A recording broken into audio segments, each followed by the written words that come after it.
what we're going to do is, as I go through here and talk about people, you can check off what it is, and then if I get too far ahead, you can interrupt me.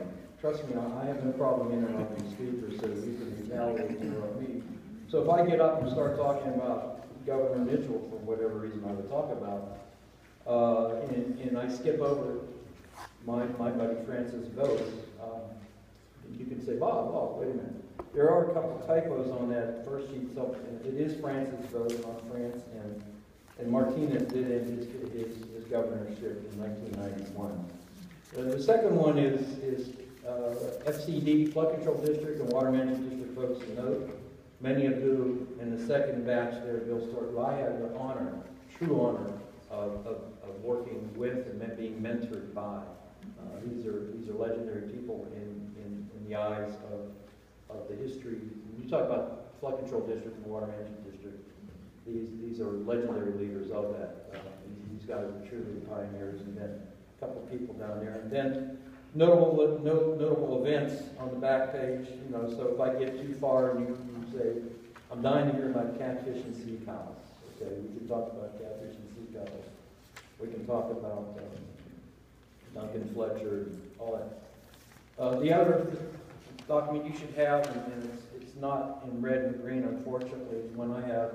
This is the infamous red and green map, project map, that we seem to have a hard time finding one at the Water Management District. But this is the project map. I think this is circa 1980, and this was, the red and green symbolizes projects that were completed, projects underway.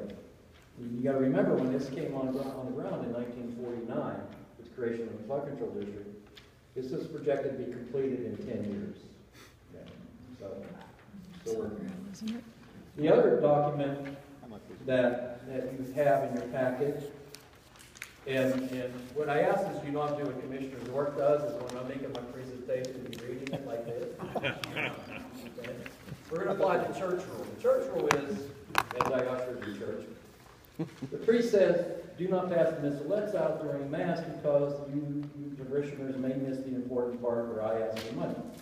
So, okay, you can read it. Now that I told you not to read it, you don't not read it, but don't do that. So, outstanding article, outstanding. When Doug acquired this, and he saw it, he thought I did one of those Cohen Luke things where I did the phony news headline. This is true. If you look at that date, 1959, and you have time, you read that article, and I've read this article a dozen times, and I learned something from it each time. You could put up there today's date. Okay? Of course, it's always Martin County. Always Martin County and the flood control in the court. Martin County, Martin County. So that's the follow along. Okay? The lady 2 doors down from me. That was her mom? No, Jackie sent it to me. Did you? Yeah. Okay. Awesome. Because your mom is in the story. All right, so we got the church rule. How many people in this audience have settled in Florida since 1976? Because of that? Okay. All right. My wife's family pioneered Florida, and their rule was if you came after 1893, you were a tourist. The reason I ask that is when we get into part 2, that plays significant bearing in the creation of water management districts. Because what I'm going to do, and as I told Jackie earlier, I'm not the kind of guy that's going to sit up here and say, well, this is a structure as 80, it has CFS and 6,221.2. I don't do that. Okay, you can go to other meetings and get this.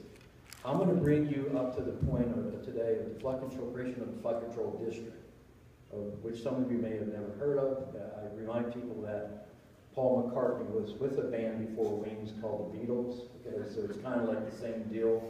You know, the flood control district was extremely instrumental in morph into the water management district and the creation of water management districts in the 1970s. That's why I asked that question, because I think it's imperative everybody understand the basis and the remarkableness of the history here. So we're going to start, and I got to remember Peter's instructions. So here we go. So Mike said, I want you to go back a little bit. I said, how far back can I go? I want you to go way back. I mean, You cannot have a discussion about water in the state of Florida without talking about Ponce de Leon. You know, I jokingly say that he was the first water quality guy. I mean, his idea of nutritional value of water and nutrients really doesn't jive with what we talk about nutrients today. And Commissioner Fielding doesn't like the word nutrient. I agree, he calls them pollutants. Okay, but Ponce's idea of nutritional value of water does not jive with the discharges we get today. Okay? But in all seriousness, he was the first, one of the earliest people that exposed Western man to the Everglades by his constant coastal probing. Okay, and the 300-year ownership of Florida by Spain, he was probably the guy that did the most to expose Western man to the Everglades. And I'm sure he went back to Spain and said, it's wet. So some other events that kick in here. Why do I have Louisiana Purchase up there? Because everything has relevance. When the country went out and purchased the Louisiana Purchase in 1803, it became easier for the process to proceed in 1821 for Spain when they sold, after 300 years plus rule, Florida. They deeded Florida to the United States. What's not shown up there is 1822. There was Florida was territorial that basically, you've heard stories. There was a West Florida, there was an East Florida. They were combined in 1822. The territorial governor was appointed by the president, and in a lot of the western areas similar to Louisiana Purchase, territorial governors were established and appointed by the president. The goal here was to get towards statehood. The first territorial senate was in 1836. Now, as you're walking towards statehood, you've got to do things that convince the congressional leadership of your country that you are worthy of statehood. And what you have to do in that regard is you have to encourage people to come to Florida to cultivate and habitate.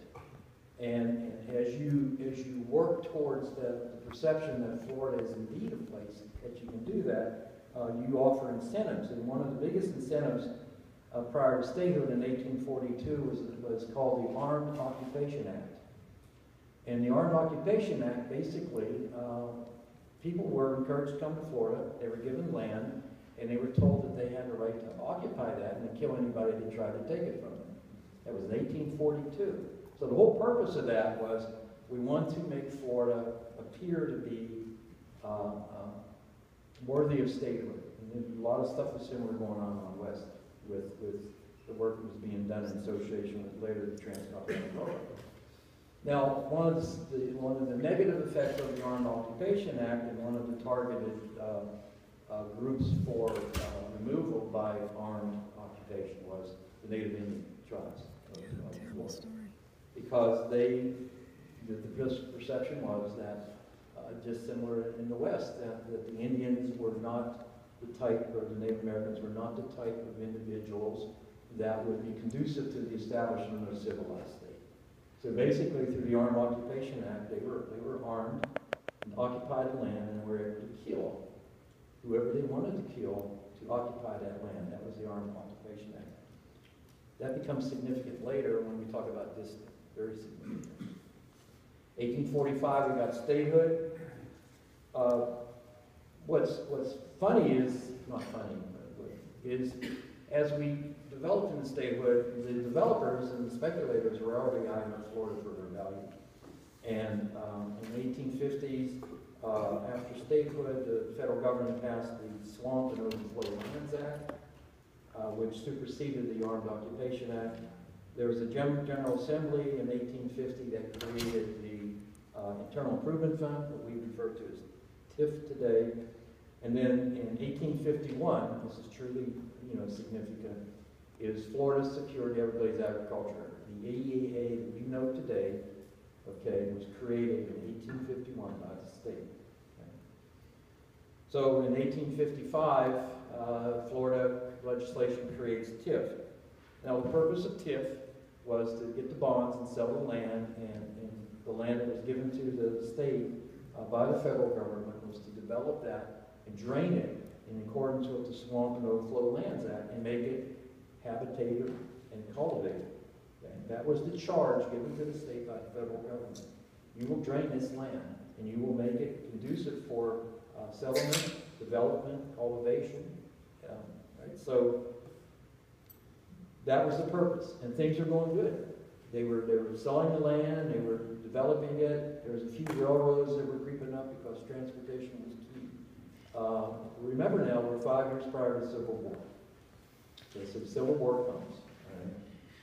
Things get stagnated. Things happen after the Civil War relative to carpetbagging and Yankees, and a lot of the leadership at Florida at the time, post-Civil War, all had roots in the Confederacy. Some of your governors were brigadier generals like Robert Lee. So you had this whole mindset. So you had this period from 1855, 1865, 1875, and things are kind of moving forward on the surface relative to moving Florida into this state of being a state that could cultivate an agricultural product and create habitation for residents to live in. Then it happened. Okay. In 1877, TIF went bankrupt.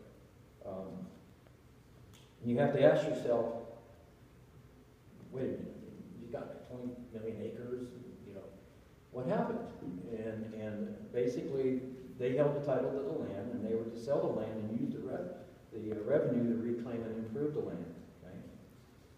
Well, what happened was they had marketing problems. Florida was still perceived as a backward state. There were civilization issues down there. You had the Civil War period. Remember that there was a very large Confederate influence down here, and the carpetbaggers and the Northern Yankees were not viewed too promising. And that still happens in North Georgia, where I have a cabin. So, and unfortunately, you know, what's wrong with the Confederate dollar in 1855? Okay, so a lot of the stuff was paid for with Confederate dollars.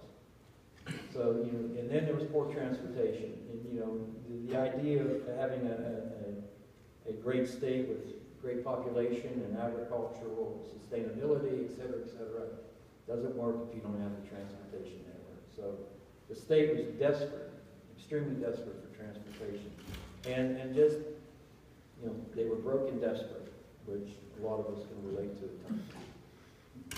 So how do you spell relief? Well, TIF spelled it, this is where I do my Aretha Franklin, R-A-S-K-E-C-T, but they spelled it railroads.